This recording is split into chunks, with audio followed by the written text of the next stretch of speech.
पुण्यातील गर्भवतीच्या मृत्यूप्रकरणी आरोग्य संचालकांची चौकशी पूर्ण, अहवाल पोलीस आयुक्तांना सादर. महिला आयोगाच्या अध्यक्ष रुपाली चाकणकरही उपस्थित होत्या.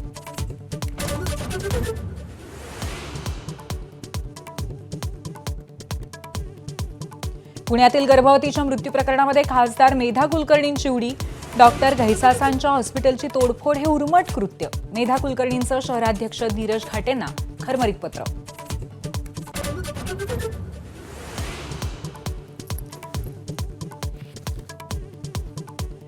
रायगडमध्ये रुग्णालयातनं उपचारांविना जबरदस्तीने घरी पाठवलेल्या 14 वर्षाच्या मुलाचा मृत्यू. डॉक्टरच्या हलगर्जीपणामुळे मृत्यू झाल्याचा कुटुंबियांचा आरोप.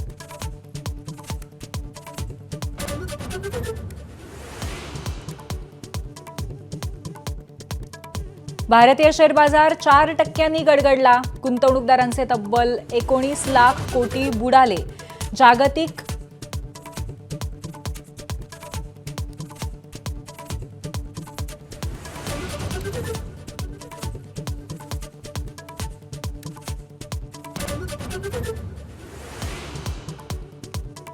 मोदी 2025 अखेरीस पंतप्रधान पदावरती राहतील का नाही याची शंका. खासदार संजय राऊतांचं मोठं वक्तव्य. मोदींविरोधात भारतातही जनता रस्त्यावर उतरेल, राऊतांचं भाकीत.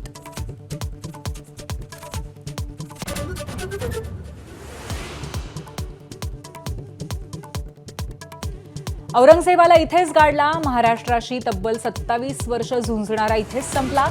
राज ठाकरेंच्या आदेशानंतर मनसेची मुंबईतील शिवाजी पार्क परिसरात बॅनरबाजी.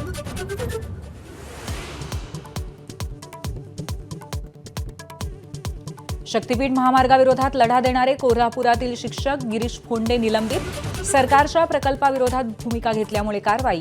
निलंबन मागे घ्या, अन्यथा आंदोलन करू, शेतकऱ्यांचा इशारा.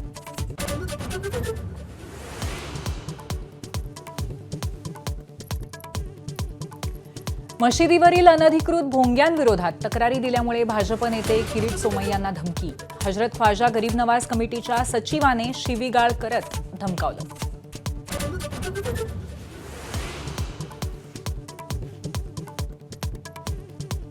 लक्ष पूर्ण न केल्यामुळे कर्मचाऱ्याला कुत्र्यासारखी वागणूक. गळ्यात पट्टा बांधून भुंकायला लावलं. केरळातल्या हिंदुस्तान पॉवर लिंक्स कंपनीतला प्रकार. व्हिडिओ समोर येताच सरकारकडनं चौकशीचे आदेश.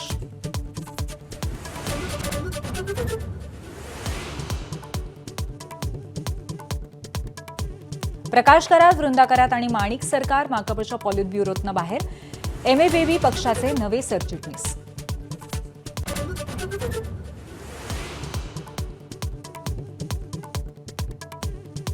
आयपीएलमध्ये सनरायझर्स हैदराबादचा सलग चौथा पराभव. गुजरात जायंट्सने 7 विकेट्स आणि 20 चेंडू राखून हरवलं.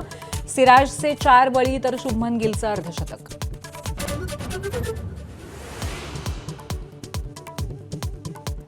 नेमबाजी विश्वचषक स्पर्धेमध्ये मराठमोळ्या रुद्रांश पाटीलचा बोलबाला. 10 मीटर एअर रायफल प्रकारामध्ये सुवर्णपदकाची कमाई.